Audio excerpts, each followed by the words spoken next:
Student अब अपनी next जो हम पढ़ने वाले हैं effect of change of pressure. अभी हमने जो सारे के सारे एक्सपेरिमेंट पढ़े और जो सब कुछ पढ़ा था effect of change of temperature को लेके पढ़ा था कि क्या इफेक्ट पड़ता है जब टेम्परेचर को चेंज किया जाता है। अब हम पढ़ेंगे कि प्रेशर को चेंज करके क्या इफेक्ट होगा, तो उसके बारे में जानते हैं क्या होता है।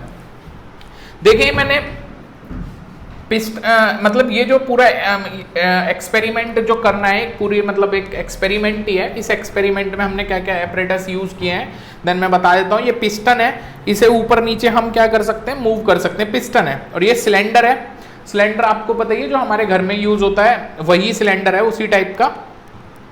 तो देखो यहाँ पे क्या है, ये जो गैस के पार्टिकल्स हैं काफी दूर दूर है, काफी दूर दूर है। पहले वाले उसमें देखें तो दूर दूर है।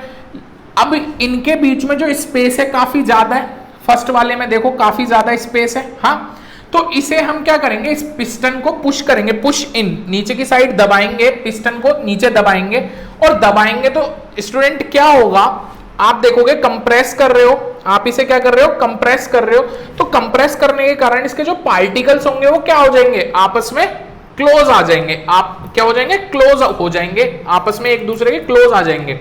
फिर उसे दोबारा से कंप्रेस करो तो वो और ज्यादा क्लोज आ जाएंगे और इतने ज्यादा क्लोज आ जाएंगे कि स्टूडेंट वो किस में कन्वर्ट हो जाएंगे, लिक्विड में कन्वर्ट हो जाएंगे। यानी आपको पता है गैस के जो पार्टिकल्स होते हैं उनके बीच में लॉट ऑफ स्पेस होता है और वो स्पेस ज्यादा होने के कारण आपको पता ही इस टाइम पे ये इतना बड़ा वॉल्यूम कवर कर रहा है। जैसे ही हमने उसे कंप्रेस किया तो उतने ही पार्टिकल, अब जैसे सपोज मैं लेट एग्जांपल ले लेता हूं, सपोज यहाँ पे 5000 पार्टिकल्स थे, यानी इस सिलेंडर के बीच में यहाँ 5000 पार्टिकल्स थे और वो इस तरीके से अरेंज थे और उनके बीच में जो स्पेस था वो काफी ज्यादा था। ठीक यहाँ पे भी जो पार्टिकल्स है मैंने मान लिया 5000 पार्टिकल सेम रहते हैं। कहीं आप सोचो पार्टिकल्स क्या हो जाएंगे, कम हो जाएंगे, नहीं, पार्टिकल सेम ही है, लेकिन हमने उसे जैसे ही कंप्रेस किया तो बेटा उसका वॉल्यूम क्या हो गया, आप देखोगे उस गैस का वॉल्यूम क्या हो गया, कम हो गया। उसने वॉल्यूम अब क्या कर रहा है, कम कवर कर रहा है और 5000 पार्टिकल ही है। उसे और ज्यादा हमने क्या करा, कंप्रेस किया तो और ज्यादा क्लोज आ गए और इतने क्लोज आ गए कि वो किस में कन्वर्ट हो गए, किस में कन्वर्ट हो गए, लिक्विड में कन्वर्ट हो गए। तो स्टूडेंट यहां से हमारे को समझ में आया कि हम गैस के पार्टिकल्स को अगर प्रेशराइज करें, उन्हें उन पे प्रेशर लगाएं तो वो क्या कहते हैं, कंप्रेस होके, मतलब उन पे अगर हम कंप्रेस करते रहें तो कंप्रेस होके वो क्या करते हैं, अपनी स्टेट को कन्वर्ट कर देते हैं और वो लिक्विड से मतलब क्या कहते हैं, गैसेस से लिक्विड में कन्वर्ट हो जाते हैं या गैसेस से सॉलिड में भी कन्वर्ट हो जाते हैं। उन्हें भी समझेंगे, पहले भी इसे समझते हैं। ये क्या कहते हैं, गैसेस से किस में कन्वर्ट हो गया, लिक्विड में कन्वर्ट हो गया। अच्छा, इसमें मैंने एक चीज और लिख रखी है, कंप्रेस एंड कूल। होता क्या है इसे समझते हैं। जब हम इस पिस्टन को जो पुश करते हैं तो स्टूडेंट क्या होता है, जब इसको पुश कर रहे होंगे तो पार्टिकल्स पास पास आने के कारण इसमें से काफी ज्यादा हीट निकल रही होगी। जब हम इसे कंप्रेस कर रहे होंगे तो लॉट ऑफ हीट आर इवोल्व्ड, बहुत सारी हीट क्या कर रही होगी, निकल रही होगी। इतनी ज्यादा हीट क्रिएट हो रही होगी कि उस हीट को कम करने के लिए हम उस पर क्या करते हैं, ठंडा पानी वगैरह डालेंगे। कूल का मतलब वही है कि उसे ठंडा करेंगे, पानी वानी डाल के किसी भी तरीके से कूल करेंगे जिससे कि उस हीट को क्या करा जाए, कम करा जाए। क्लियर। फिर दोबारा से कंप्रेस किया और फिर दोबारा से उसे कूल किया, क्योंकि कंप्रेस जब करोगे तो हीट इवॉल्व होगी और इस हीट को इवॉल्व करने के लिए हमें क्या करना पड़ेगा, उसे ठंडा करना पड़ेगा पानी वानी डाल के, जैसे भी है। क्लियर। तो वो किस में कन्वर्ट हो गई, लिक्विड में कन्वर्ट हो गई। तो यहां से हम बोल सकते हैं the physical state of matter can be changed by changing the pressure, कि हम चेंज कर सकते हैं, किसके द्वारा भी कर सकते हैं, चेंजिंग ऑफ प्रेशर के द्वारा भी चेंज कर सकते हैं। Gases can be liquefied, gases क्या हो सकती है, लिक्विफाइड हो सकते हैं by applying pressure and lowering temperature, और टेम्परेचर को लो करके। लोअर टेम्परेचर का मतलब है कूलिंग करके, लोअर टेम्परेचर का मतलब है कूलिंग करके, कि उसे ज्यादा प्रेशर लगाओ और उसे कूल करो तो क्या कर सकते हैं, गैस को हम क्या कर लेंगे, लिक्विफाइड कर देंगे। स्पेसिंग बिटवीन द पार्टिकल्स, जो इनके स्पेसिंग होंगे, देखो यहाँ पे कितना ज्यादा स्पेस घेर रहा है, देन फिर वो स्पेस कम हो गया, यानी वॉल्यूम कम कवर कर रहा है। और यहाँ पार्टिकल्स इतने क्लोज आ जाते हैं, इतने ज्यादा क्लोज आ जाते हैं कि उनके बीच में जो अट्रैक्शन फोर्स है वो ज्यादा हो जाता है, और अट्रैक्शन फोर्स ज्यादा होने के कारण किस में कन्वर्ट हो जाएंगे, वो लिक्विड में कन्वर्ट हो जाते हैं। Clear. Particle decrease when spacing has reduce a lot, बहुत ज्यादा स्पेस को रिड्यूस कर देते हैं, the gas convert to liquid, इसीलिए गैस किस में कन्वर्ट हो जाती है, लिक्विड में कन्वर्ट हो जाती है। इसका मैंने क्या एग्जांपल भी दिया, अमोनियम गैस जो है वो लिक्विफाइड करो उसे हाई प्रेशर पे और लोअरिंग द टेम्परेचर करके वो किस में कन्वर्ट हो जाती है, लिक्विड में, लिक्विफाइड हो जाती है। अच्छा, लिक्विफाइड के बारे में और बताता हूँ। देखो स्टूडेंट, हमारे घर में जो हम गैस का यूज करते हैं, जैसे खाना बनाने के लिए हम एलपीजी गैस का यूज करते हैं, देखा होगा आपने हमारी किचन में जो यूज होती है, आप देखें वो भी जो गैस है ना वो हाईली कंप्रेस की जाती है। अगर उस सिलेंडर को कभी हिला के देखोगे ना आप सिलेंडर को, तो उसमें देखोगे ऐसी मतलब आवाज आएगी जैसे पानी हो उसके अंदर फिल, तो वो आवाज जो पानी की आ रही है वो इसी कारण से आ रही है क्योंकि उस गैस को हम हाईली कंप्रेस करके उसमें क्या करते हैं, फिल करते हैं, जिस कारण से वो किस में कन्वर्ट हो जाती है, लिक्विड फॉर्म में कन्वर्ट हो जाती है, जिस कारण से उसमें आवाज भी आती है। क्लियर? अच्छा, कभी कभार ऐसा स्टूडेंट ऐसा भी होता है कि इसे कंप्रेस ज्यादा कर दिया जाए तो गैस ना डायरेक्ट कन्वर्ट हो जाती है हाईली कंप्रेस करके सॉलिड में, और इसका जो एग्जांपल है वो क्या है, solid carbon dioxide, solid carbon dioxide. अभी याद हो स्टूडेंट, पीछे हमने बात करी थी जिसे हम क्या कहते हैं, ड्राई आइस भी बोल देते हैं। और ड्राई आइस का मीनिंग क्या है, ड्राई आइस बोला ही इसीलिए जाता है क्योंकि गैस से वो लिक्विड में कन्वर्ट नहीं हो रही, गैस से बेसिकली होना क्या चाहिए था, गैस से पहले लिक्विड में हो, लिक्विड से फिर सॉलिड होती, लेकिन यहाँ डायरेक्ट ही गैस से किस में कन्वर्ट हो रही है, वो सॉलिड में कन्वर्ट हो रही है। यानी इस सिचुएशन को मैं समझाता हूं कि इसके जो पार्टिकल्स होते हैं ना कभी कभार इतने ज्यादा क्लोज आ जाते हैं कि उनके बीच में जो अट्रैक्शन फोर्स है उतना ज्यादा मजबूत वाला हो जाता है कि वो आपस में इतने ज्यादा क्लोजली पैक्ड हो जाते हैं, जिस कारण से वो किस में कन्वर्ट हो जाएंगे, सॉलिड में कन्वर्ट हो जाएंगे। और इसका जो एग्जांपल मैंने बताया सॉलिड कार्बन डाइऑक्साइड, इसी का एग्जांपल है, जिसे ड्राई आइस के नाम से भी जाना जाता है। और ड्राई आइस है क्या, मैं बता देता हूं। देखो ड्राई आइस को मोरोवर जो यूज किया जाता है ना, आइसक्रीम या खाने को ठंडा करने के लिए यूज किया जाता है, और इसलिए यूज किया जाता है क्योंकि ये कभी भी लिक्विड नहीं छोड़ती, ये डायरेक्टली गैस में कन्वर्ट हो जाती है। सॉलिड डायरेक्ट किस में कन्वर्ट हो जाएगा, डायरेक्ट किस में कन्वर्ट हो जाएगा, गैस में कन्वर्ट हो जाएगा, बिना कोई लिक्विड छोड़े, ठीक है ना। तो इसीलिए इसे खाने वगैरह को या आइसक्रीम को ठंडा करने के लिए यूज किया जाता है। स्टूडेंट नोट करें। तो स्टूडेंट अब जो स्टार्ट करने वाले हैं हम इवोपरेशन के बारे में स्टार्ट करने वाले हैं। और देखो ये जो टर्म है ना इवोपरेशन, जिसे हिंदी में हम क्या बोलते हैं, वाष्पन। बेटा ये इवोपरेशन जो टर्म है इसको ना, इसमें ना कंफ्यूजन होती है स्टूडेंट्स को बहुत ज्यादा। वो इवोपरेशन और वेपराइजेशन में बड़ी ज्यादा कंफ्यूजन अपने आप में पैदा कर लेते हैं और बच्चों को इवोपरेशन और मतलब वेपराइजेशन ऐसे लगते हैं कि दोनों ही सेम है। बट मैं आपको बता दूं तो both are different to each other, और उनमें क्या डिफरेंशिएट हैं, क्या क्या कौन सी ऐसी प्रॉपर्टीज हैं जो एक दूसरे को डिफरेंशिएट करती हैं, तो देन उनके बारे में हम समझते हैं, पढ़ते हैं। ठीक है स्टूडेंट, तो देखो सबसे पहले मैं आपको बताता हूं, सपोज हमने एक वेसल लिया, इस वेसल में क्या है, वाटर है, ठीक है, और इसे हम हीट कर रहे हैं, इसे हम क्या कर रहे हैं, हीट कर रहे हैं। अब जैसे ही हम हीट करेंगे, सपोज इसका टेम्परेचर 50 डिग्री सेल्सियस है, फिर 60 डिग्री सेल्सियस, ऐसे ऐसे करते हैं 90 डिग्री सेल्सियस, और 100 डिग्री सेल्सियस पे पहुंचते ही आप कुछ ऐसा इंटरेस्टिंग सी चीज देखोगे कि टेम्परेचर फिक्स हो जाएगा 100 डिग्री सेल्सियस पे, और ये वाटर क्या होगा, भाप के रूप में, यानी 100 डिग्री सेल्सियस बोले तो वाटर अपने बॉइलिंग पॉइंट पे पहुंच जाता है, और उस 100 डिग्री सेल्सियस पे टेम्परेचर क्या हो जाएगा, कुछ टाइम के लिए फिक्स हो जाएगा। और जब तक ये सारा का सारा लिक्विड किस में कन्वर्ट ना हो जाए, वेपर में कन्वर्ट ना हो जाए, तो तब तक ये वाटर सारा का सारा क्या होता रहेगा, वेपराइज होता रहेगा। क्लियर? तो इस प्रोसेस को हमने नाम दिया था वेपराइजेशन का। इस प्रोसेस को हमने नाम दिया था वेपराइजेशन की, जब वाटर अपने क्या कहते हैं बॉइलिंग पॉइंट पे जाके, जब क्या कहते हैं लिक्विड, जब लिक्विड किस में कन्वर्ट हो रहा होता है, गैस में कन्वर्ट हो रहा होता है, तो उसे हम क्या बोल देते हैं, वेपराइजेशन बोल देते हैं। और ये किस कारण से होता है मैं बता देता हूं आपको। देखो आपको पता है लिक्विड जो है, लिक्विड के पार्टिकल्स दूर दूर होते हैं।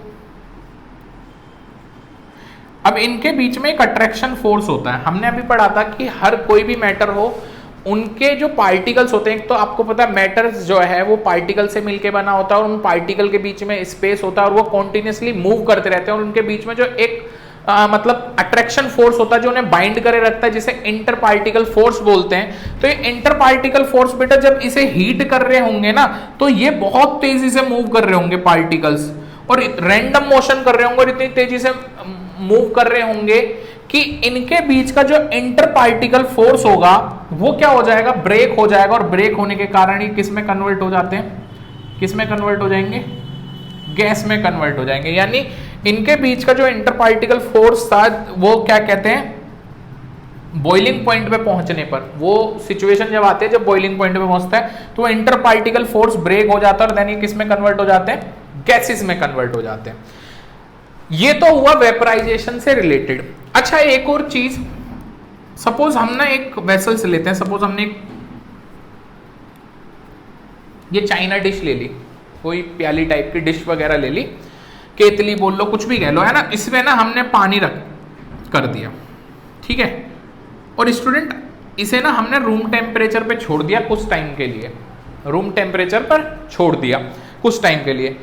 आप देखोगे 2-3 घंटे बाद जब आप आओगे तो आप देखोगे कि इसमें से जो वाटर लेवल है ना वो क्या हो गया होगा, कम हो गया होगा।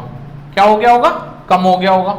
इसे देख के बड़े अचंभे में आओगे आप, क्योंकि यहां तो आपने पढ़ा था कि वाटर जो है अपने बॉइलिंग पॉइंट पर जाके क्या कहते हैं, लिक्विड किस में कन्वर्ट होता है, गैस। लेकिन ये तो बिलो द बॉइलिंग पॉइंट ही क्या कहते हैं, लिक्विड किस में कन्वर्ट हो गया, गैस में, हाँ या ना। तो स्टूडेंट बस यहां पर ये जो प्रोसेस आप देख रहे हो कि रूम टेम्परेचर पर ही आपका वाटर किस में कन्वर्ट हो रहा है, रूम टेम्परेचर पर ही आपका वाटर गैस में कन्वर्ट हो रहा है, वेपर के रूप में गैस में कन्वर्ट हो रहा है। इसी प्रोसेस को हम इवोपरेशन बोलते हैं, इसी प्रोसेस को क्या कहते हैं, इवोपरेशन बोलते हैं। और इसे थोड़ा सा और टाइम के लिए छोड़ दिया जाएगा तो आप देखोगे प्लेट में से पानी सारा का सारा खत्म भी हो चुका होगा। तो ये जो पूरा प्रोसेस है ये क्या है, इवोपरेशन। और वेपराइजेशन और इवोपरेशन में बस यही फर्क है। वेपराइजेशन में आप देखोगे कि हमको लिक्विड को गैस में कन्वर्ट करने के लिए उसे हीट देनी पड़ती है, लेकिन यहां पे क्या हमने कोई हीट दी, नहीं, ये रूम टेम्परेचर पर ही अपना आप ही गैस लिक्विड किस में कन्वर्ट हो रहा है, गैस में। अच्छा एक और चीज स्टूडेंट, जब हम हीट देते हैं ना तो ये जो वेपराइजेशन होगा, या आप बोल रहे होगे जो इसमें से वेपर निकल रहे होंगे वो बहुत तेजी से निकलते हैं, यानी उस टाइम पे जो वाटर इवोपरेट हो रहा होगा वो बहुत तेजी से हो रहा होगा। लेकिन इस वाली सिचुएशन में बात करें तो यहाँ पे जो इवेपोरेशन हो रहा होगा बहुत आराम से हो रहा होगा, क्योंकि इसमें तो हीट दे ही नहीं रहे, तो इसमें जो वेपर बन के उड़ रहे होंगे बहुत आराम से हो रहे होंगे। लेकिन पानी तो इवोपरेट हो ही रहा है ना, भाप बन के उड़ ही रहा है ना, तो वही चीज है।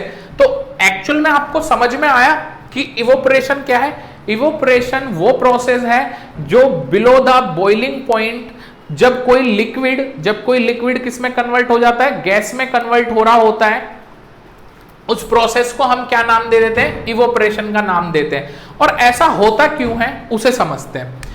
तो स्टूडेंट देखो, उसे समझने के लिए मैं आपको एक एग्जांपल लेता हूं। देखो अगर जैसे हमने इसमें वाटर लिए था, वाटर में आपको पता है छोटे छोटे पार्टिकल्स पाए जाते हैं ना। अब ये छोटे छोटे पार्टिकल्स हैं। अच्छा, मैटर की ना खासियत होती है, लिक्विड की ऐसी खासियत होती है कि इसमें ना काइनेटिक एनर्जी तो होगी भाई, इनके पार्टिकल के बीच में क्या होगी, काइनेटिक एनर्जी तो होगी। लेकिन कुछ पार्टिकल्स के बीच में, सबके बीच नहीं, कुछ पार्टिकल्स में इतनी ज्यादा काइनेटिक एनर्जी होती है कि वो अपने बीच में जो अट्रैक्शन फोर्स होता है ना उसको ब्रेक कर देता है। और ब्रेक करने के कारण क्या कहते हैं, ब्रेक करके क्या करता है, ब्रेक कर देता है और कहां आ जाता है बेटा, बाहर निकल के आ जाता है, एज अ स्केप हो जाएगा। किसके रूप में, वेपर के रूप में बाहर निकल जाएगा। वेपर के रूप में क्या निकल जाएगा, बाहर निकल जाएगा। और इसी तरीके से कंटिन्यू क्या कहते हैं, रूम टेम्परेचर पर क्या होता है, कोई सपोज मैं यहां पे लेता हूं, सपोज ये वाला पार्टिकल इसके बीच में बहुत ज्यादा काइनेटिक एनर्जी है, तो ये अपने बीच के जो क्या कहते हैं बहुत तेजी से मूव कर रहा होगा, इधर उधर मूव कर रहा होगा। और ये क्या करेगा, अपने बीच में जो इनके बीच में क्या होता है, अट्रैक्शन जो होता है, पार्टिकल्स के बीच में अट्रैक्शन जो फोर्स होता है, इंटर पार्टिकल फोर्स, उसको ब्रेक कर देगा। और ब्रेक करने के कारण स्केप हो जाएगा और बाहर निकल जाएगा किसके रूप में, वेपर के रूप में। एज अ वेपर क्या है हमारी, गैस की फॉर्म में बाहर निकल जाएगा। समझ में आया स्टूडेंट कि गैस की फॉर्म में क्या आ जाएगा, बाहर निकल के आ जाएगा। तो देखो यही सब चीज मैंने यहाँ पे बताई हुई है कि some particles in a liquid always have more kinetic energy, कि कुछ पार्टिकल्स के बीच में बहुत ज्यादा काइनेटिक एनर्जी होती है, सबके बीच में नहीं, जैसे मैंने यहां बोला कि इसके बीच में बहुत ज्यादा काइनेटिक एनर्जी, सपोज इसके बीच में हमने काइनेटिक एनर्जी ले ली, बहुत ज्यादा काइनेटिक एनर्जी है, तो ये काइनेटिक एनर्जी इतनी ज्यादा होती है कि अपने बीच के इंटर पार्टिकल फोर्स को क्या कर देगा, ब्रेक कर देगा, और ब्रेक करने के कारण इस वाटर से बाहर निकल जाएगा, किसकी फॉर्म में, वेपर की फॉर्म में बाहर निकल जाएगा। क्लियर? तो देन द अदर से बहुत ज्यादा काइनेटिक एनर्जी होती है। So even when a liquid is well below its boiling point, जब वो बॉइलिंग पॉइंट से नीचे होता है तो some of its particles have enough energy to break the force of attraction, तो उसके कुछ पार्टिकल्स के बीच में इतनी ज्यादा एनर्जी होती है, इतनी इनफ एनर्जी होती है कि ब्रेक कर सकता है वो पार्टिकल्स के बीच में जो अट्रैक्शन फोर्स होता है उसको, and they can move out of the liquid and escape as a vapours. और क्या होता है बेटा, वो क्या कर सकता है, मूव कर सकता है और लिक्विड से बाहर निकल जाएगा, किसकी फॉर्म में, वेपर की फॉर्म्स में बाहर निकल जाएगा। That's the fast moving particles, इसलिए हम कह सकते हैं जो फास्ट मूविंग पार्टिकल्स होंगे of a liquid are constantly escaping, वो लगातार क्या होंगे, ऐसे ही क्या होंगे, लगातार जो फास्ट मूविंग पार्टिकल्स हैं वो लगातार स्केप हो रहे होंगे, बाहर निकलते जा रहे होंगे, किस फॉर्म में, लिक्विड से निकल रहे होंगे टू फॉर्म वेपर, और बना रहे होंगे क्या, वेपर बना रहे होंगे। तो स्टूडेंट आपको ये पूरा का पूरा प्रोसेस समझ में आया होगा किस तरीके से इवोपरेशन होता है, और इवोपरेशन और वेपराइजेशन में क्या अंतर है ये भी हमने पढ़ लिया, आप इसे नोट करें। स्टूडेंट इसका एक प्रैक्टिकल एग्जांपल आपको समझाता हूं। आपने देखा होगा बड़े जो ओशियंस होते हैं, ओशियंस में से नमक निकाला जाता है, साल्ट निकाला जाता है, तो वो किस तरीके से निकाला जाता है उसे बताता हूं मैं। वहां पर क्या करा जाता है, जो भी ओशियन होता है, ओशियन के आसपास जो आप बोलो उसके आसपास में जो जगह होती है, तट जिसे बोल देते हैं, वहां पे गड्ढे खोदे जाते हैं, ठीक है ना। वहां पे क्या करे जाएंगे, गड्ढे खोदे जाएंगे, और उन गड्ढों को खोद के जो हम ओशियन से जो वाटर लेके आएंगे उसे उसमें क्या कर देते हैं, डाल देते हैं। आप देखोगे धीरे धीरे धीरे धीरे इवोपरेशन वाले मेथड से बिलो द बॉइलिंग पॉइंट जाके वो पानी क्या होगा अपने आप, क्योंकि आपको पता एटमॉस्फेयर का कभी भी इतना ज्यादा टेम्परेचर नहीं होता भाई, ज्यादा से ज्यादा भी गर्मी पड़ रही होगी तो टेम्परेचर 40 डिग्री सेल्सियस होगा, 45 होगा, इससे ज्यादा कभी नहीं हो सकता, यानी बॉइलिंग पॉइंट के बराबर 100 डिग्री सेल्सियस तो कभी टेम्परेचर पहुंच ही नहीं सकता। तो बिलो द बॉइलिंग पॉइंट जाके जब पानी इवोपरेट, मतलब क्या हो रहा होता है, इवोपरेशन हो रहा होता है, उसमें कंटिन्यू भाप बन रही होती है, तो वो उस प्रोसेस को हम इवोपरेशन बोलते हैं। तो उस सिचुएशन में क्या होगा, जैसे उस पर धूप पड़ती है तो पानी क्या होगा, वेपराइज होगा, भाप बन के उड़ रहा होगा, और धीरे धीरे आप देखोगे कि वहां पे बहुत सारे गड्ढे बनाए जाते हैं, उनमें से सब में से क्या होता है, पानी एज अ वेपर की फॉर्म में गैस बन के उड़ गया होगा, और नीचे क्या रह जाता है, सारा का सारा सॉल्ट रह जाता है, और देन उस सॉल्ट को फिर उन गड्ढों में से निकाल लिया जाता है और रिफाइन करके क्या कहते हैं, उन्हें फिर आपके घर तक या और बहुत जगहों तक पहुंचा दिया जाता है। उन सॉल्ट को फिर रिफाइनरी किया जाता है कई प्रोसेस द्वारा, और रिफाइनरी करके तब वो हमारे तक पहुंच पाते हैं। तो स्टूडेंट इसका ये प्रैक्टिकल एग्जांपल है। स्टूडेंट कुछ ऐसी टर्म पढ़ते हैं जो इवोपरेशन एंड बॉइलिंग को एक दूसरे से डिफरेंशिएट करती हैं। तो देखो इनमें सिमिलरिटी तो होती है ही, सिमिलरिटी क्या होती है उसे बताता हूं। सबसे पहले सिमिलरिटी समझते हैं। देखो हमारे को पता है जब लिक्विड हीट करने पर किस में कन्वर्ट हो जाए, गैस में कन्वर्ट हो जाए, तो उस प्रोसेस को क्या कहते हैं, जब लिक्विड गैस में कन्वर्ट होता है तो उस प्रोसेस को हम बॉइलिंग भी बोल रहे हैं। और इवोपरेशन में भी आपको पता है लिक्विड किस में कन्वर्ट हो रहा था, गैस में कन्वर्ट हो रहा था, या इसे वही उल्टा प्रोसेस, गैस को ठंडा करेंगे तो लिक्विड में भी कन्वर्ट हो जाएगा। तो समझ गए होगे। तो सिमिलरिटी तो यह है क्योंकि लिक्विड किस में कन्वर्ट हो रहा होता है, गैस में कन्वर्ट हो रहा होता है, तो इसीलिए दोनों सिमिलर लगते हैं। बट इनमें डिफरेंशिएट क्या है, देखो बॉइलिंग जब भी होगा, बॉइलिंग जो प्रोसेस होगा वो बॉइलिंग पॉइंट पे ही होगा, यानी अगर मैं वाटर की बात करूं तो 100 डिग्री सेल्सियस का टेम्परेचर जब तक वाटर का नहीं होगा तब तक वो बॉइल नहीं होगा। क्लियर। और अगर मैं इवोपरेशन की बात करूं तो at any temperature below boiling point, वो बिलो बॉइलिंग पॉइंट पे हो जाएगा, वो 40 डिग्री सेल्सियस पे भी हो जाएगा, वो 30 डिग्री सेल्सियस पे भी, मतलब कहने का मतलब इवोपरेट हो रहा होगा, यानी वेपराइज हो रहा होगा। बट यहाँ पे जो वेपराइज हो रहा होगा बहुत तेजी से हो रहा होगा, यहाँ वेपराइज जो हो रहा होगा, वेपराइजेशन का जो रेट होगा वो यहाँ पे कम होगा, यहाँ पे ज्यादा होगा। बॉइलिंग में ज्यादा मतलब वो वेपराइजिंग का रेट, और इवोपरेशन में वो क्या होगा, कम होगा। और बॉइलिंग जो होता है जनरली फास्ट, देखो आ गया, इसमें बहुत तेजी से होता है, और यहाँ पे जनरली स्लो, बहुत स्लो होता है। Clear. Particles use heat to overcome attraction force. Particle क्या करते हैं, उस हीट का यूज करते हैं और उनके बीच में जो अट्रैक्शन फोर्स होता है उसको क्या कर लेते हैं, वो कम कर लेते हैं, जिस कारण से लिक्विड किस में कन्वर्ट हो जाता है, गैस में कन्वर्ट हो जाता है। अच्छा, इसमें क्या होता है, इसमें पार्टिकल्स के बीच में क्या होती है, कुछ पार्टिकल्स के बीच में ज्यादा काइनेटिक एनर्जी होती है और वो काइनेटिक एनर्जी इतनी ज्यादा होती है कि उनके बीच में जो मतलब इंटर पार्टिकल जो फोर्स होता है वो उसको क्या कर देती है, ब्रेक कर देती है। ब्रेक करके वो पार्टिकल क्या होता है, वो लिक्विड में से बाहर निकल जाएगा और किस फॉर्म में, वेपर की फॉर्म में आ जाएगा। तो particle on surface having large speed होती है उनके सरफेस पे जो पार्टिकल्स होते हैं, एंड एस्केप फ्रॉम लिक्विड, और लिक्विड से वो क्या हो जाएंगे, बाहर निकल जाएंगे। नोट करें।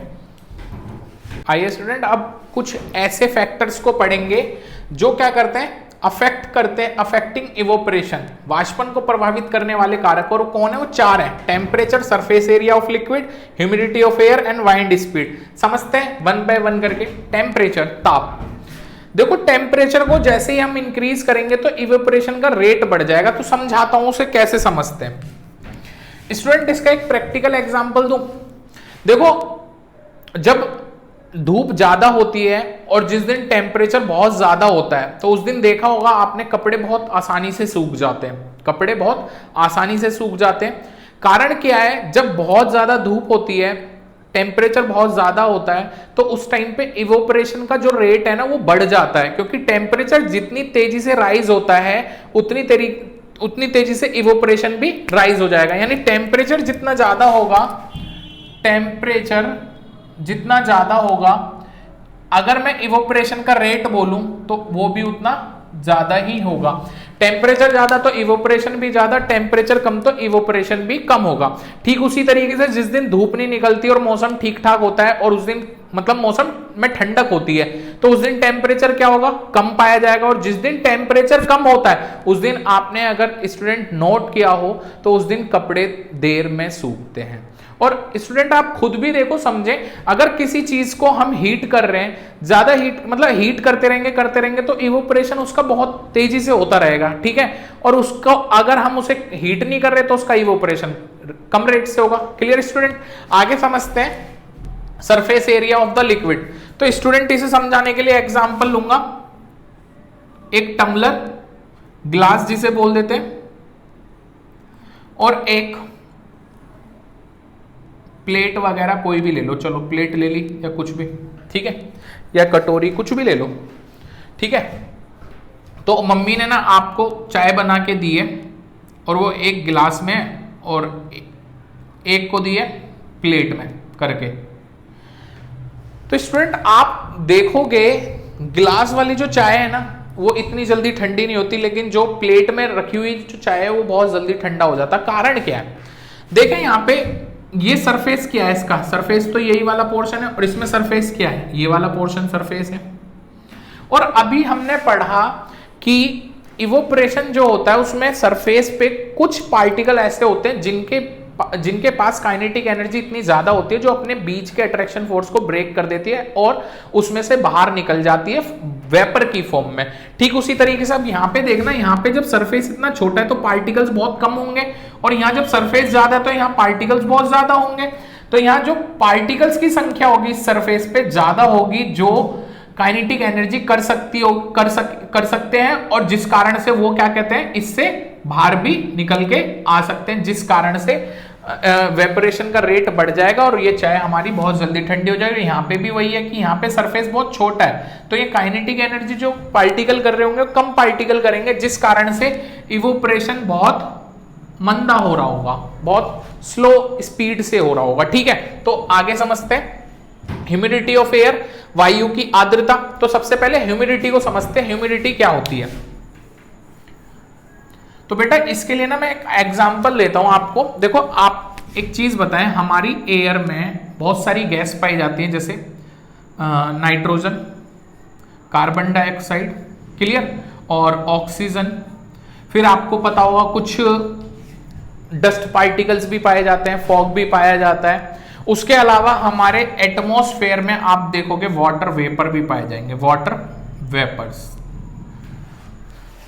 वाटर वेपर्स ही क्या होते हैं, अब एक्चुअल में जो वाटर वेपर्स भी हमारे एटमॉस्फेयर, हमारी एयर में पाए जाते हैं, तो मैं आपको समझाता हूं, देखो वाटर वेपर्स की अमाउंट ही हमें बताती है कि हमारे एटमॉस्फेयर में ह्यूमिडिटी ज्यादा है या कम है।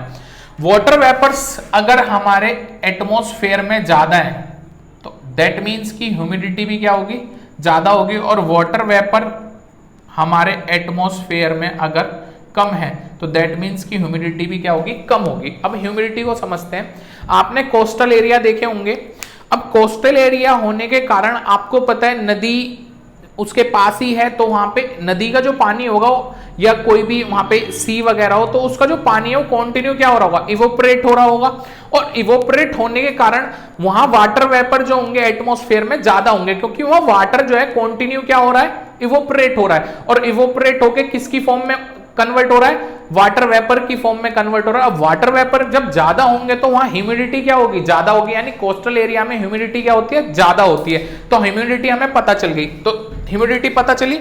Humidity of air tell us the degree of dampness of air. Air की डंपनेस को बताता है। डंपनेस यानी वही बता सकते हो वाटर वेपर की प्रेजेंस को बताता है कि वाटर वेपर ज्यादा है या कम है। Clear. When the humidity of air is low, यानी ह्यूमिडिटी जब एयर की क्या होती है, लो होती है, वाटर वेपर कम पाए जाते हैं, then the rate of evaporation is high, तो उस टाइम पे इवोपरेशन बहुत तेजी से होता है। And water evaporate more readily, बहुत तेजी से होगा।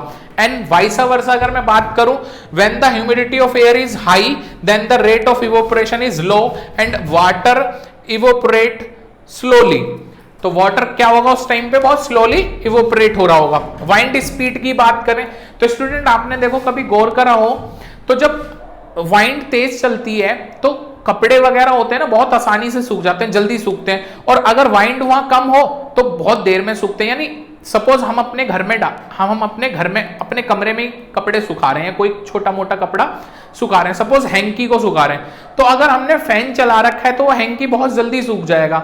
लेकिन अगर हमने वो फैन नहीं चला रखा और वो हैंकी ऐसे ही हमने सुखाने के लिए डाल दिया तो उस हैंकी को सूखने में थोड़ा टाइम ज्यादा लगेगा। तो इससे क्या पता चल रहा है, इससे पता चल रहा है the rate of evaporation of liquid increase with the increasing wind speed. जैसी वाइंड स्पीड बढ़ती है इवेपोरेशन का रेट भी बढ़ जाता है। या आप देखो जब आप कमरे में बैठे हो और पंखे के नीचे अगर आप चाय पी रहे हो तो जो चाय है ना बहुत जल्दी इवोपरेट हो जाएगी और बहुत जल्दी ठंडी हो जाएगी, समझ रहे हो ना। वहीं आप चाय ऐसी जगह बैठ के पी रहे हो जहां पे कोई हवा ही नहीं है तो जो आपकी चाय होगी जिस भी कंटेनर में होगी वो काफी लंबे टाइम तक थोड़ा गर्म रह सकती है। तो स्टूडेंट यहां से हमारे को समझ में आ रहा है वाइंड की स्पीड बताती है कि यार वाइंड की स्पीड ज्यादा होगी तो इवोपरेशन भी ज्यादा होगा और वाइंड की स्पीड अगर कम होगी तो इवोपरेशन भी कम होगा। नोट करें स्टूडेंट अब जो हम पढ़ने वाले हैं cooling caused by evaporation. Evaporation के कारण ठंडक होती है, शीतलन महसूस होता है, ऐसा क्यों, तो उसके बारे में हम पढ़ते हैं। इसके बहुत सारे एग्जाम्पल्स हैं जिससे हमारे को पता चल जाएगा। तो स्टूडेंट आपने देखा होगा जब कभी हम अपने हाथ पर स्प्रिट या पेट्रोल वगैरह हमारे हाथ पे गिरता है, स्पिरिट या आपने थिनर देखा होगा जिससे लड़कियां नेल पेंट वगैरह हटाती हैं अपने नेल पे से, तो आपने देखा होगा वो थिनर अगर हमारे हाथ पे गिर जाता है तो कुछ देर बाद जहां पे हमारा वो थिनर गिरा होता है हाथ पे वो पोर्शन उतना हमारा ठंडा हो जाता है। तो कारण क्या है, कारण क्या होता है, देखो मैं समझाता हूं। कभी भी किसी लिक्विड को गैस में कन्वर्ट होने के लिए, कभी भी किसी लिक्विड को गैस में कन्वर्ट होने के लिए क्या चाहिए होती है,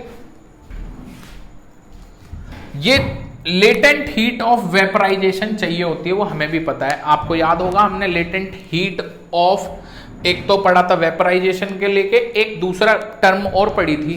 तो स्टूडेंट उसमें हमने पढ़ा था फ्यूजन, एक तो लेटेंट हीट ऑफ फ्यूजन, एक था लेटेंट हीट ऑफ वेपराइजेशन। तो उसमें मैं आपको बता रहा हूं इसमें क्या कॉन्सेप्ट है कि जब भी कोई लिक्विड गैस में कन्वर्ट हो रहा होता है तो उसे लेटेंट हीट ऑफ फ्यूजन चाहिए होता है, यानी उसे गैस में कन्वर्ट होने के लिए एक लेटेंट हीट चाहिए। मैंने बताया था ना कि वो लेटेंट हीट क्या करती है, वो लेटेंट हीट उनके बीच में जो पार्टिकल के बीच में अट्रैक्शन फोर्स है वो क्या कर देती है, ब्रेक कर देती है, जिस कारण से वो लिक्विड किस में कन्वर्ट हो जाएगा, गैस में कन्वर्ट हो जाएगा। ठीक है ना। तो हम यहां पे समझते हैं क्या होता है। हम जैसे अपने हाथ पे, हमारे हाथ पे वो स्पिरिट गिरता है तो स्पिरिट क्या करता है, हमारे हाथ जो होता है ना उससे क्या कर लेता है, वो लेटेंट हीट ऑफ फ्यूजन ले लेगा और जैसे ही हमारा हाथ लेटेंट हीट ऑफ फ्यूजन को लूज करता है या छोड़ता है, रिलीज करता है, उतना ही पोर्शन हमारे हाथ का क्या हो जाएगा, ठंडा सा हो जाएगा और हमारे को ठंडक महसूस करा रहा होगा। क्लियर। और चीज समझते हैं, देखो आपने देखा होगा स्टूडेंट, जब हम बहुत ज्यादा एक्सरसाइज कर लेते हैं तो हमारे को स्वेट वगैरह आता है, और वो स्वेट थोड़ी देर में जब हमारी बॉडी से बिल्कुल निकल जाता है तो हमारी बॉडी बड़ी कूल सी हो जाती है। तो वो भी जो एग्जांपल है वो भी इसी पे बेस्ड है। तो स्टूडेंट उसे समझते हैं, जब हम बहुत ज्यादा एक्सरसाइज करते हैं तो हमारी बॉडी से बहुत ज्यादा स्वेट निकल रहा होता है। अच्छा स्टूडेंट, जो स्वेट है ना हमारी बॉडी से, हमारी जो भी जिस बॉडी पे भी, भाई हमारी पूरी बॉडी पे जहां पर भी स्वेट निकल रहा है वो उसी पोर्शन से क्या करता है, लेटेंट हीट ऑफ फ्यूजन को ले लेता है। और वो बॉडी जैसे ही लेटेंट हीट ऑफ फ्यूजन को लूज करती है, रिलीज करती है, छोड़ती है, उतना पोर्शन हमारे को क्या लगेगा, ठंडा ठंडा लगेगा। जैसे कभी कभार हमारे बैक पे पसीना आता है और देन वो पसीना अगर सूख जाता है तो हमारा जैसे ही पसीना सूखेगा और हमारे को बैक बड़ी, हमारी जो पीछे वाला पोर्शन है बैक, वो बड़ा ठंडा सा लगेगा। तो वो सिचुएशन क्या है, वो यही सिचुएशन बता रहा है। वो लेटेंट हीट कहां से ले रहा होता है फ्यूजन वाली, वो हमारी बैक से ले लेगा। जैसे ही हमारी बैक उस लेटेंट हीट ऑफ फ्यूजन को क्या करेगी, रिलीज करेगी, उतना पोर्शन हमारी बॉडी का ठंडा लगने लगेगा। क्लियर। तो यहां पे हम देखते हैं the cooling caused by evaporation is based on the fact when a liquid evaporate, जब लिक्विड क्या होता है, इवोपरेट होता है, तो it take the latent heat of vaporization. तो ये इसे क्या चाहिए होती है, लेटेंट हीट चाहिए होती है वेपराइजेशन की, फ्रॉम एनीथिंग, किसी से भी ले लेता है, विच इट टचेज, जिससे ये टच कर रहा होता है उसी से क्या कर रहता है, लेटेंट हीट ऑफ फ्यूजन ले लेता है। इसका और एग्जांपल देता हूं, एक प्रैक्टिकल एग्जांपल और है स्टूडेंट।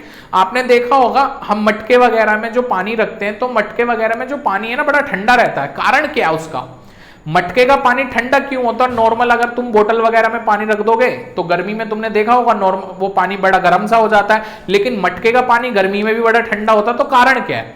तो आप देखोगे मटके को अगर आप गौर से देखो तो मटके पे ना जो हमारा मतलब जो पोट है उस पे अगर आप गौर से देखो तो छोटे छोटे क्या पाए जाएंगे, पोरस पाए जाते हैं, वो छेद से होते हैं। उनमें से पानी कंटिन्यू क्या कर रहा होता है, रिलीज हो रहा होता है। अब जब पानी कंटिन्यू क्या कर रहा होगा, रिलीज हो रहा होगा, और रिलीज होके क्या हो रहा होता है, इवोपरेट होता है। क्या होता है, इवोपरेट हो रहा होगा। इवोपरेट होने के लिए लेटेंट हीट ऑफ फ्यूजन चाहिए होती है, हाँ या ना? तो लेटेंट हीट ऑफ फ्यूजन क्या कहां से लेता है, तो या तो वो पानी मटके से ले लेगा या बचे हुआ मटके में जो पानी है उससे लेटेंट हीट ऑफ फ्यूजन ले लेता है। और जैसे ही वो लेटेंट हीट ऑफ फ्यूजन को रिलीज करेंगे, उस पोर्शन से latent heat of fusion release होगी, उसी पोर्शन, वो पोर्शन क्या हो जाएगा, ठंडा हो जाए, जिस कारण से मटके का पानी हमें क्या लगता है, बड़ा कूल लगता है। ठीक है स्टूडेंट, आई होप सो आपको समझ में आया होगा अच्छे से।